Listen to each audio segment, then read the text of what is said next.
Hello hi welcome नमस्ते, मेरा नाम ऋतिक और आज हम फिर से बात करेंगे एक और इम्पोर्टेंट कंसेप्ट के ऊपर। तो ये वीडियो उन स्टूडेंट्स के लिए मोस्ट इम्पोर्टेंट होने वाली है जिनके पास इग्नू में सब्जेक्ट है इंडियन इकोनॉमी सेकंड, जिसका सब्जेक्ट कोड है BECE 146। तो चलिए शुरू करते हैं आज की वीडियो को, जहाँ पे हम बात कर रहे थे यूनिट नंबर 4 के बारे में। तो यूनिट नंबर 4 जो था हमारे पास वो क्या था, लेबर लॉज एंड रेगुलेशंस के बारे में। और आज हम इसके ऊपर एक और इम्पोर्टेंट कंसेप्ट यानी कि सोशल सिक्योरिटी लॉज ये डिस्कस करने वाले हैं। और इस कंप्लीट सीरीज के नोट्स भी ऑलरेडी प्रिपेयर हो चुके हैं with important question answer PDF। जिन बच्चों को नोट्स परचेज करने हैं वो इस नंबर पे जाए 9667836336 हमें व्हाट्सएप करके नोट्स भी ले सकते हैं। तो शुरू करते हैं कंसेप्ट। तो जहाँ पे हम बात कर रहे हैं सोशल सिक्योरिटी लॉज की, यानी कि हम जब भी कहीं पे काम करते हैं तो हम एक उम्मीद भी करते हैं क्या कि हमें सोशल लेवल पे क्या मिलेगी, सिक्योरिटी मिलेगी, हमें हमारी फैमिली को, हमारी सोसाइटी को, ठीक है, सिक्योरिटीज मिलेंगी। अब वो किस तरह की होती है वो समझते हैं। जैसे फॉर एग्जांपल अगर मान लेते हैं कि एक पर्सन कहीं पे काम करता है तो वो उम्मीद करता है कि अगर कल को उसे कुछ भी होता है तो वो ऑर्गेनाइजेशन उसकी हेल्प करेगी, उसकी फ्यूचर की अनसर्टेनिटी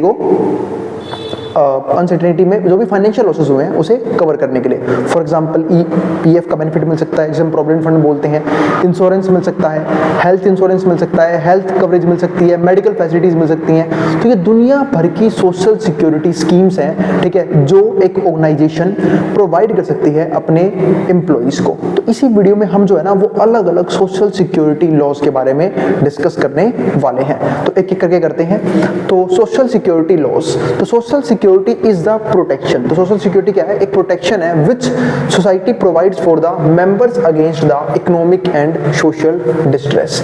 जो सोसाइटी प्रोवाइड करती है मेंबर को इकोनॉमिक और सोशल डिस्ट्रेस से बचने के लिए। मतलब क्या कि एक ऐसे लॉज जो कहीं ना कहीं एक मेंबर की, एक एम्प्लॉय की हेल्प करते हैं किसी भी इकोनॉमिक और सोशल डिस्ट्रेस से बचने के लिए।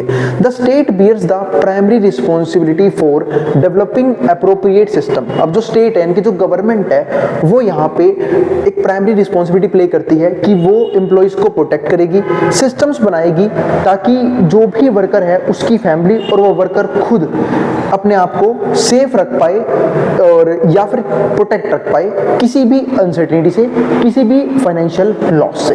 तो वो सब हम कुछ यहाँ पे कवर करते हैं, ठीक है। अब अगर हम बात करते हैं ऑर्गेनाइज सेक्टर की, तो ऑर्गेनाइज सेक्टर हम सब जानते हैं एक ऐसा सेक्टर जहाँ पे rules and regulation, terms and condition के अकॉर्डिंग काम किया जाता है। यानी कि कोई भी ऑर्गेनाइज सेक्टर ऐसा नहीं होता जहाँ पे रूल्स एंड रेगुलेशंस नहीं होते, टर्म्स एंड कंडीशंस नहीं होती, ठीक है। तो इसे हम क्या बोलते हैं? ऑर्गेनाइज सेक्टर बोलते हैं। यहाँ पे वो लोग जैसे कि फॉर एग्जांपल गवर्नमेंट सेक्टर हो गया या प्राइवेट ऑर्गेनाइजेशंस हो गई, लेकिन बहुत से लोग जो हैं वो स्ट्रीट वेंडर्स वगैरह भी होते हैं या फिर छोटे मोटे रिटेलर्स हो सकते हैं, ट्रेडर्स हो सकते हैं। तो उनकी बात अभी हम इस वीडियो में नहीं करेंगे, उनके लिए एक अलग कंसेप्ट है, वो हम अलग वीडियो में बात करेंगे। अभी हमें सिर्फ और सिर्फ बात करनी है कि सोशल सिक्योरिटी ऑर्गेनाइज सेक्टर में किस प्रकार से लोगों को दी जाती है या फिर मिलती है। तो अब इसमें बहुत सारे पॉइंट हैं, हमें 5 पॉइंट डिस्कस करनी है, 5 अलग अलग लॉ और एक्ट जो हमें डिस्कस करनी है। तो पहला यहाँ पे क्या आता है? The workmen's compensation act WPA 1923। इसमें ये बात की गई कि जो वर्कमैन कंपनसेशन है, मान लेते हैं कोई वर्कर है, उसके साथ जो है काम के दौरान जब वो काम पे है अपने, कोई इंसिडेंट हो गया, ठीक है, मान लेते हैं कि उसका कोई बॉडी पार्ट कट गया मशीनरी वगैरह में, या फिर किसी प्रकार का हेल्थ कोई डैमेज हो गया, कोई भी दिक्कत हुई उसे, ठीक है, या फिर मान लेते हैं उसकी डेथ हो गई किसी भी कारणों की वजह से। तो अब जो उसकी फैमिली है जो उस पर पूरी तरीके से फाइनेंशियल निर्भर करती थी, डिपेंडेंट थी, उनका खर्चा कैसे चलेगा? तो ऐसे केसेस में उन्हें कंपनसेशन दिया जाता है, उसे बोलते हैं वर्कमैन कंपनसेशन एक्ट। तो यहीं पे देखते हैं, act provides for payment of compensation to workman and their dependents. किसको मिलता है ये वर्कमैन पेमेंट कंपनसेशन? या तो वर्कमैन को, अगर उसके साथ कोई छोटा मोटा कोई इंसिडेंट हो गया, उसकी बॉडी में कोई दिक्कत हो गई, ठीक है, उसके इलाज के लिए जो भी खर्चा होगा तो वो कंपनसेशन मिल जाएगा। या फिर अगर मान लेते हैं कोई भी एक्सीडेंट हो गया, डेथ हो गई, तो उसके जो डिपेंडेंट्स है उसे क्या मिल जाएगा? पैसा मिल जाएगा। तो dependents in case of injury and accident including certain occupational diseases, जिसमें कुछ ऑक्यूपेशनल डिजीजेस भी यहाँ पे हो सकते हैं, arising out of course of employment resulting in disability और डेथ। तो या तो डिसेबिलिटी होगी इस पर्सन को या फिर डेथ हो गई, तो ऐसे केसेस में ये जो स्कीम्स है वो क्या आती हैं? काम आती हैं। तो ये हो गया पहला मोस्ट इंपॉर्टेंट पॉइंट, जहां पे मैंने बात की कि वर्कमैन को कंपनसेशन किन किन केसेस में मिलता है। ये एक्ट 1923 में बनाया गया था। दूसरा क्या आता है, एम्प्लॉइज स्टेट इंश्योरेंस एक्ट, इसको हम क्या बोलते हैं, ISIA 1948।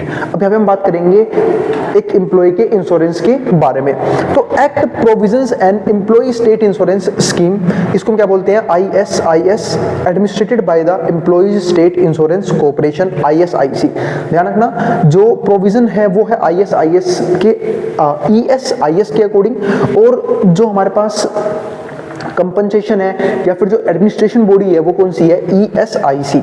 एंड ऑटोनोमस बॉडी है कि the coverage of the act has been extended to shops. अब जो ये कवरेज है ना वो सिर्फ ऑर्गेनाइज सेक्टर तक ही सीमित नहीं है, इसको एक्सटेंड भी किया गया है शॉपकीपर्स तक कि भाई उनको बेनिफिट मिलेगा, होटल में जो काम करते हैं उनको, थिएटर्स में जो काम करते हैं उनको, restaurants and cinema, and provides medical care and cash benefits in the event of death of a worker. यानी कि अगर किसी वर्कर की किसी भी काम के दौरान कोई डेथ हो जाती है, कोई भी दिक्कत होती है, तो ऐसे केसेस में उसे कैश बेनिफिट दिया जाएगा, एक तरह से इंश्योरेंस होगा। तो जनरली हमने ये देखा है कि गवर्नमेंट सेक्टर जो है ना वो हमेशा इंश्योरेंस करवा के चलती है अपने एम्प्लॉइज का। ये कोई भी दिक्कत आई तो उन्हें पेमेंट में या फिर किसी भी हॉस्पिटल में या फिर अपने इलाज में जो भी मेडिकल एक्सपेंस आ रहे हैं, ट्रीटमेंट में कोई दिक्कत नहीं आनी चाहिए।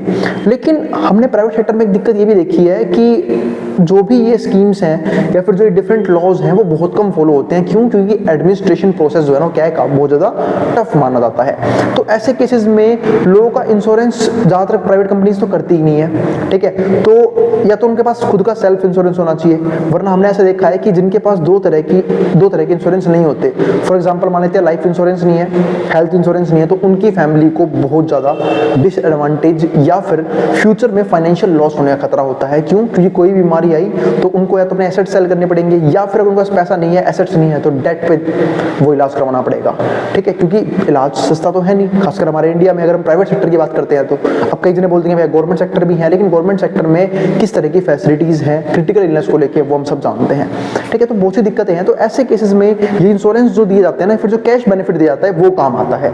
तो ये स्कीम ESIA वो 1948 में ये लॉ बनाया गया था। इसके बाद तीसरा लॉ क्या बोलता है, employees provident funds and miscellaneous provisions act, EPFA। अब इसकी बात करते हैं, ये 1952 में आया था। Act provides for compulsory contribution provident fund, यानी कि यहाँ पे एक कंपल्सरी कंट्रीब्यूशन था प्रोविडेंट फंड के अंदर, यानी कि PF जो है वो कटना शुरू हो गया था प्राइवेट सेक्टर के अंदर जो भी एम्प्लॉइज काम करते हैं उनका। अब आपको पता होगा कि प्रोविडेंट फंड में दो तरह के कंट्रीब्यूशंस होते हैं। एक तो एम्प्लॉय का कंट्रीब्यूशन, यानी कि एम्प्लॉय की सैलरी में से एक सर्टेन परसेंटेज जो है वो उस प्रोविडेंट फंड में जाएगा।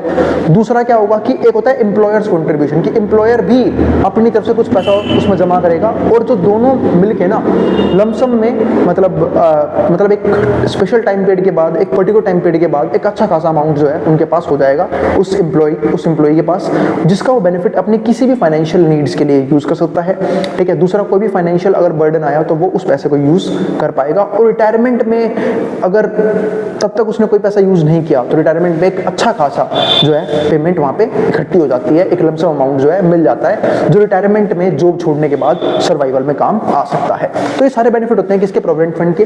तो इंक्लूडिंग पेंशन, इसमें पेंशन भी इंक्लूड होता है, and insurance for employees in factories and other establishment employing 20 और मोर पर्सन्स। और ध्यान रखना ये ऐसी एस्टेब्लिशमेंट है जहां पे, ऐसी ऑर्गेनाइजेशन है जहां पे 20 या 20 से ज्यादा लोग क्या कर रहे हैं, काम कर रहे हैं। तो अब समझते हैं आगे, एक्ट प्रोविजन फॉर 3 स्कीम्स, यहाँ पे 3 स्कीम्स भी हैं। पहली स्कीम क्या है, एम्प्लॉइज प्रोविडेंट फंड स्कीम 1952। तो ये एम्प्लॉइज प्रोविडेंट फंड स्कीम है, ठीक है। इसको हम क्या बोलते हैं, EPF 1952। Employees deposit linked insurance scheme, ये क्या है, 1976। तीसरा एम्प्लॉइज पेंशन स्कीम EPS 1995।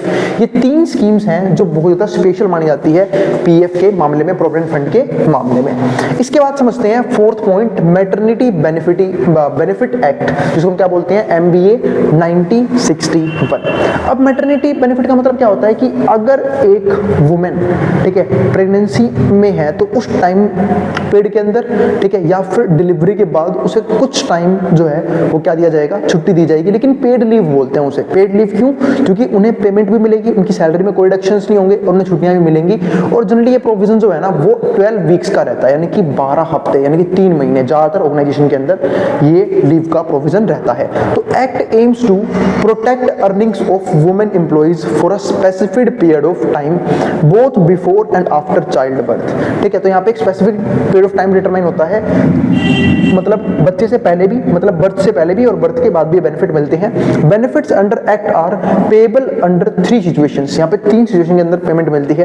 पहला चाइल्ड बर्थ के टाइम पे वो बेनिफिट मिल सकता है, ठीक है। दूसरा मिसकैरेज हो गया तो भी ये बेनिफिट मिलेगा, ठीक है। तीसरा sickness arising out of pregnancy, यानी कि बीमारी के केस में भी। तो ये 3 केसेस में जो है ना ये बेनिफिट कोई भी वुमेन जो है वो यूज कर सकती है। तो इसकी हमने बात की, इसी को बोलते हैं मैटरनिटी बेनिफिट एक्ट MBA 1961। इसकी बात हम प्रीवियस टॉपिक्स में भी कर चुके हैं इसी चैप्टर के, जहाँ पे हम अलग अलग लेबर लॉस को स्टडी कर रहे थे। इसके बाद 5th और आखिरी पॉइंट क्या आता है, the payment of gratuity act PGA 1972। अभी पेमेंट ऑफ ग्रेट्युटी एक्ट क्या होता है वो समझते हैं। तो gratuity is a benefit payable to employees और superannuation from the service, यानी कि कुछ एडिशनल पैसा जो एक एम्प्लॉय को मिलता है अपने एम्प्लॉयर से, उसको हम क्या बोलते हैं, ग्रेट्युटी बोलते हैं, ठीक है। रेगुलेटेड बाय PGA, जिसको PGA रेगुलेट करता है। It is a protection for organised sector workers working in factories, यानी कि ये उन वर्कर्स के लिए है जो ऑर्गेनाइज्ड सेक्टर में काम कर रहे हैं और एक फैक्ट्री वगैरह में काम कर रहे हैं। फैक्ट्रीज हो सकता है, माइंस हो सकता है, प्लांटेशन इंडस्ट्री हो सकती है, शॉप्स हो सकते हैं, एंड एस्टेब्लिशमेंट हो सकता है, एटसेट्रा, एम्प्लॉइंग 20 और मोर पर्सन्स से। लेकिन ध्यान रखना ये सिर्फ उन ऑर्गेनाइजेशन के लिए जहां पे 20 या 20 से ज्यादा लोग काम कर रहे हैं, वहां पे एक एम्प्लॉयर को ये बेनिफिट देना पड़ता है। तो हमने अलग अलग लॉज की बात की जो सोशल सिक्योरिटी लॉज हैं, यानी कि जो कहीं ना कहीं एक एम्प्लॉय को सिक्योर फील करवाते हैं एम्प्लॉयर की तरफ से, यानी कि एम्प्लॉयर कुछ ऐसी फैसिलिटीज दे रहा है ऑर्गेनाइज सेक्टर के अंदर, चाहे वो प्राइवेट सेक्टर हो चाहे वो गवर्नमेंट सेक्टर हो, जो एम्प्लॉइज को सोशल सिक्योरिटी, सोशल लेवल पे सिक्योरिटी प्रोवाइड करता है। वो सिक्योर फील करते हैं कि चलो कुछ भी होता है तो जो भी हमारा एम्प्लॉयर है वो हमारी फैमिली का ध्यान रखेगा। अगर हेल्थ में कोई दिक्कत हुई तो हेल्थ को लेकर जो भी फाइनेंशियल दिक्कत होगी वहां पे हेल्प की जाएगी, क्योंकि मेनली प्रॉब्लम फाइनेंस से आती है। इंश्योरेंस को लेके होता है, यहाँ पे रिटायरमेंट को लेके स्कीम्स होती हैं, पेंशन को लेके स्कीम्स होती हैं, हमने EPF की बात की, ठीक है। EPF के अंदर में डिफरेंट स्कीम्स की बात भी की। हाँ वो अलग बात है, इसमें से एम्प्लॉइज का भी कुछ ना कुछ कॉन्ट्रीब्यूशन होता है, सैलरीज में से कुछ ना कुछ हिस्सा कटता है, लेकिन उन्हें कम से कम वो पैसा प्रोवाइड करने के बाद कम से कम वो सिक्योरिटी तो फील होती है। इसी को यहाँ पे क्या बोलते हैं, सोशल सिक्योरिटी की डिफरेंट स्कीम्स और डिफरेंट एक्ट, जिसकी हमने आज की वीडियो में बात की। उम्मीद है आपको सारे टॉपिक समझ में आ गए होंगे। फिर भी कोई भी डाउट रह गया हो, कोई भी क्वेरी रह गई हो, आप कमेंट बॉक्स में कमेंट कर देना, और अगर वीडियो पसंद आई तो वीडियो को लाइक भी कर देना और चैनल को सब्सक्राइब भी कर देना ऐसी वीडियोस के लिए। अब उन बच्चों में शेयर भी कर देना जिन बच्चों का एग्जाम होने वाला हो सेम सब्जेक्ट का। अब हम मिलेंगे अगली वीडियो में, जहां पे हम बात करेंगे कि अनऑर्गेनाइज्ड सेक्टर में सोशल सिक्योरिटी जो है वो किस तरीके से प्रोवाइड की जाती है, ठीक है। अब इसको जो उतारना है वो उतार सकता है। नोट्स के लिए आप इस नंबर पे व्हाट्सएप करके नोट्स भी ले सकते हैं, अब आप आराम से उतार सकते हो।